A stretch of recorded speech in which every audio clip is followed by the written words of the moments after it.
제가 메리피플 결혼정보회사하고 솔로페스타도 운영을 하고, 그리고 제가 심리진단이라든지 이런 걸 제공을 하면서 알게 된 게, 의외로 결정사에 가입을 하는 사람들의 스펙이 진짜 되게 화려하더라고요.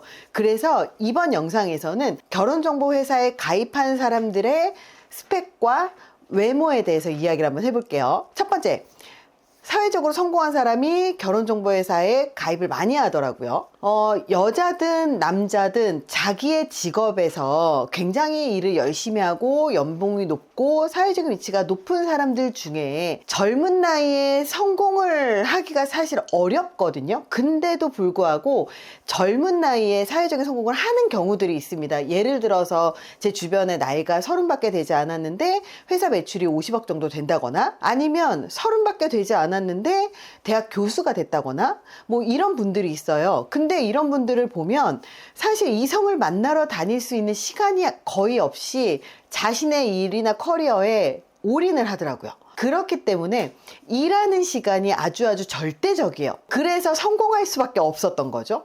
이성 만날 기회도 없지만 이성을 만나더라도 연애를 할 마음의 여유가 없거나 시간의 여유가 없거나 이런 분들이 많아요. 그래서 연애 기술도 없는 겁니다. 그러다 보니 결혼정보회사에 와서 가입을 하고, 그리고 거기에서부터 좀 괜찮은 분들을 만나려고 하는 사람들이 많더라고요. 왜냐하면 자기는 이성을 만나거나 연애를 했었던 기회가 많지 않다 보니까 이성을 보는 눈이 없다고 생각을 하고, 실제로도 이성을 보는 눈이 없어요. 사람 볼 줄 아는 눈이 없더라는 거죠. 그래서 오히려 결혼정보회사에 와서 가입을 하는 사람들이 많았습니다.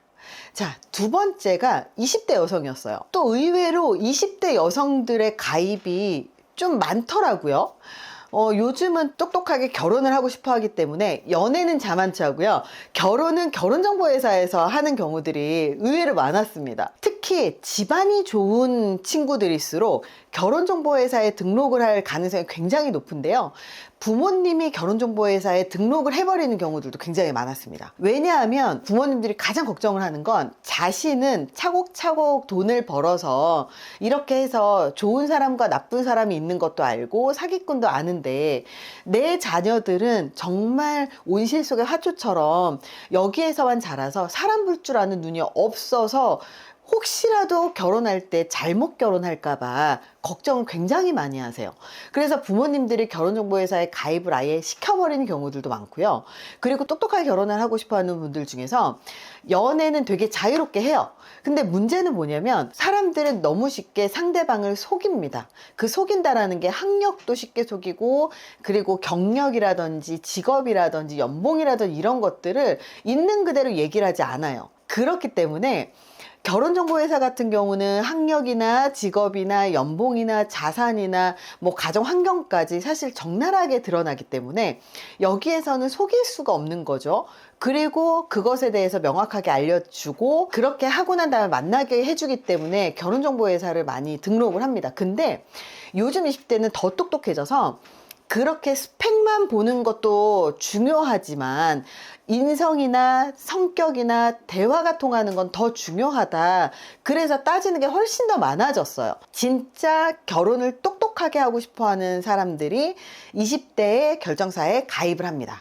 그리고 20대 여성은 가입비가 저렴하기 때문에 20대 여성 같은 경우는 훨씬 가벼운 마음으로 가입을 할 수가 있죠. 세 번째는 메타인지가 없이 눈만 높은 사람도 결혼정보회사의 문을 두드리는데요. 예를 들어 45살 여성인데요. 7살 연하만 만나겠다고 얘기를 한다거나, 60대 자산가예요. 회사를 운영을 해서 매출이 연매출이 1000억쯤 한다고 해요.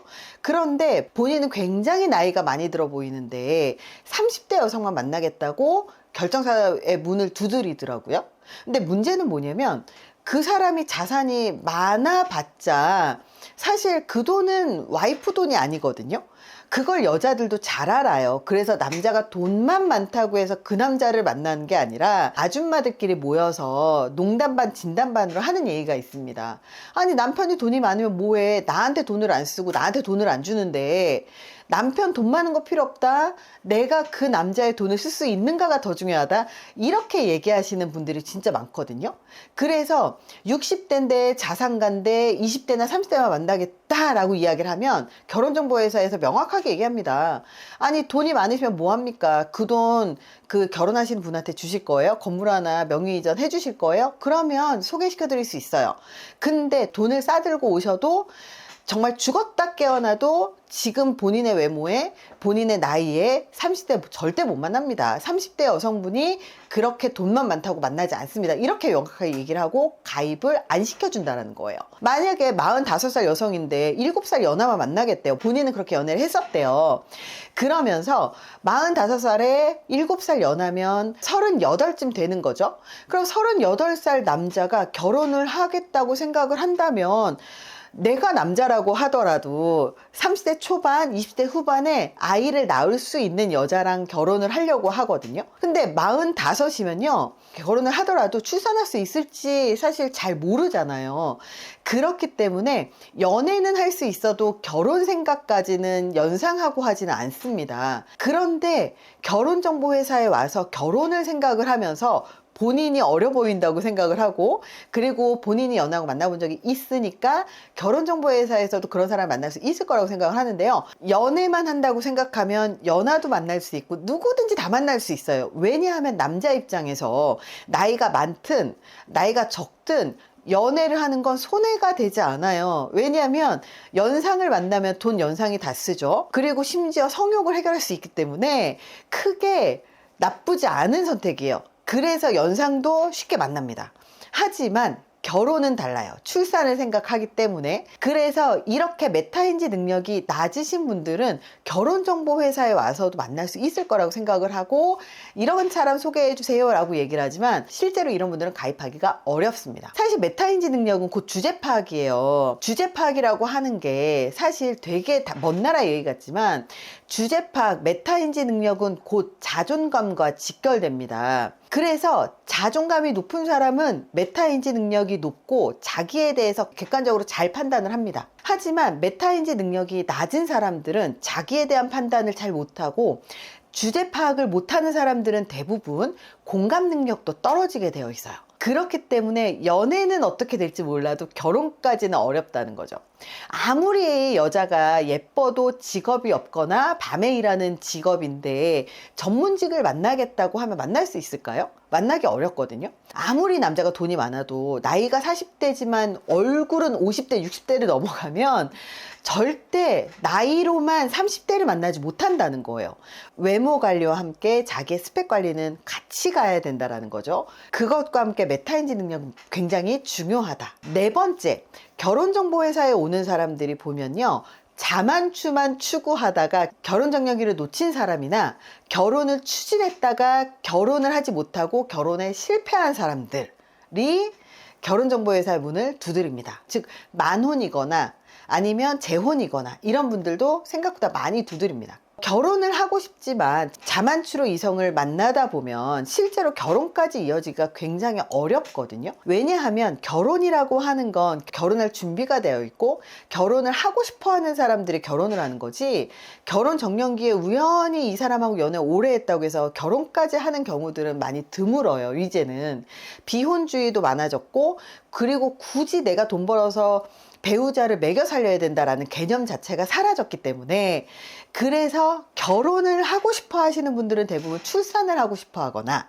아니면 정말 가정을 꾸리고 싶어 하시는 분들이 굉장히 많기 때문에 이런 생각을 갖고 있으신 분들끼리 만나야 결혼까지 가는 거지, 자만추에서 만난다고 결혼까지 가는 거는 사실 거의 환상에 요즘엔 가깝습니다. 그리고 자만추를 해서 결혼을 추진을 하더라도 한 2년 정도 만나고 나서 이 남자의 집에 가서 인사를 드릴 때야 드디어 이 집안의 가풍, 부모님의 직업, 그리고 이 집안이 어떤 분위기를 갖고 있는지를 드디어 알게 되고요.